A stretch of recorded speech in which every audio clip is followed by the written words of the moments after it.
Hey everybody, how are you doing today? So I am out on my walk and I'm trying to get 3 miles in. Oh, I think I hear someone coming. I am not recording myself while somebody drives by. Hold on. Okay, they drove by. So I was just praying on my walk, of course, and just started praying for the usual things, and 1 Corinthians 13 did come to mind. So I have that memorized and just pondered how really without love, nothing matters. It says 1 Corinthians 13, read it. It's in the New Testament. It's really great. It says we can prophesy, we can speak in unknown languages, we can give everything away, we can have faith, we can just do so many things. And without love, it doesn't do anything, it doesn't give us anything. It is nothing.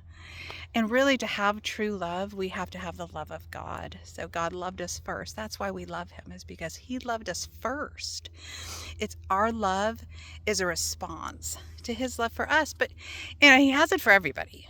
And so if you don't feel God's love, then why?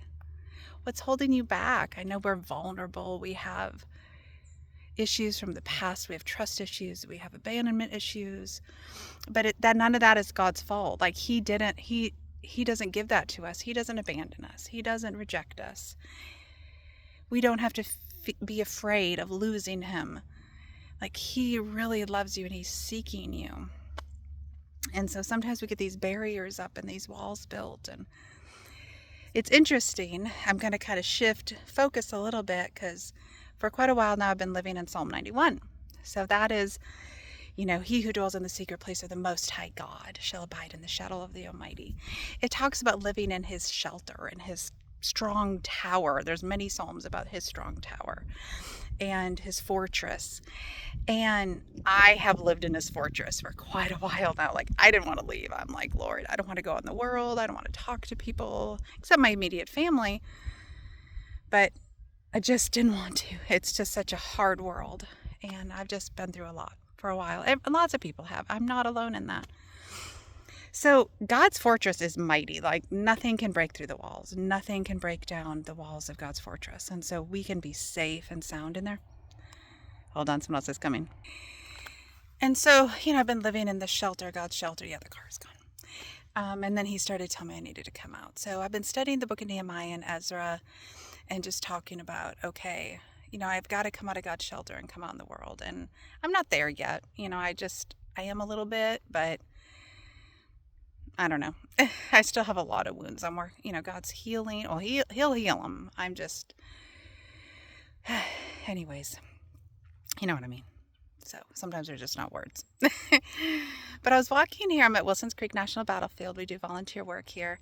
I decided to go for my prayer walk while Titus, my son, was doing some more volunteer work. And I saw this fence, and it's like, we talk about boundaries, having boundaries with people. But this is the kind of fence we need. Oh, here comes a biker. Should I film him? Sorry. Hey there. How are you doing? Hi, how are you? Good. Gosh, see what I mean? There's people everywhere.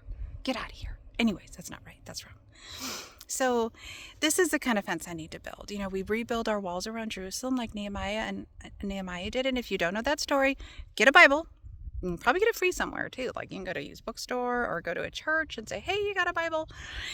Or look it up online. There's the Bible app. There's Logos, is amazing. There's eSword. Wow, that's great. I always look up the book of Nehemiah, and he rebuilds the wall around Jerusalem that was torn down by their enemies. Another person. Okay, I'm not stopping again. Anyway, so I was just thinking, looking at this beautiful fence back here with all this life behind it, and there's gaps in it. I'm going to share pictures with this video, but there's gaps in there, and there's beautiful views behind.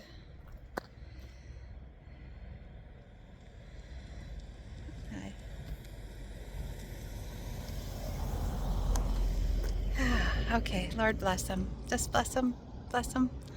So anyways, so those are kind of the walls.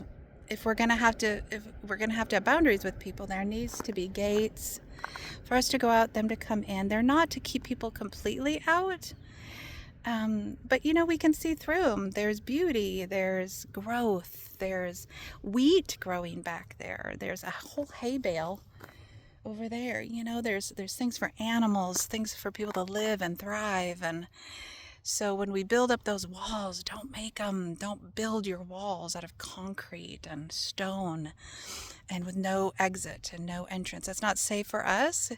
You have to have multiple exits, right? In case there's a fire or there's danger. So don't build your boundaries so fortified that you can't leave them yourself. Make them beautiful. And here comes another car. I know. Make them beautiful. Don't make them in the middle of a national park. Apparently, there's a lot of people. And if you're not ready for that, that's not the place to do this, but that's okay. So, anyways, I hope you got something out of that. I just think it's really pretty. So, they're very, very pretty. So, I could walk over to them, but I know there's a lot of ticks. Let's do it. Let's just do it. Last time I went for a walk off trail here, we got those seed ticks. Oh, it was horrible. Horrible, horrible, horrible. Well, let's see what we can do here. Okay, so I'm wearing this hat, trying not to get any more wrinkles than I already have. So let's see here. I'm going to turn it the other way so you don't have to look at me. See, there's just beautiful gaps there. We can see through it. We can see the beauty. And I can climb over and I can get out. And I mean, that is just straight up gorgeous. And there were battles here. And this is a Civil War battlefield.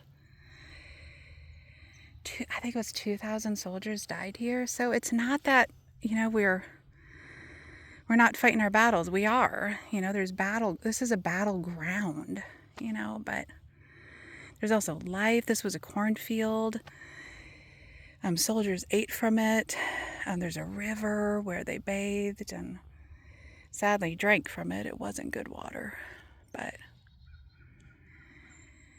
just as you build your boundaries, just don't keep your loved ones out, don't make it so strong that you can't get out, you have an emergency and nobody can get in, Anyways, here's to life. Figuring it out. Adios. Nobody else has come. Thank goodness. Anyway, that's probably wrong. I probably shouldn't have that attitude. See, more to pray about. I got another mile. Bye.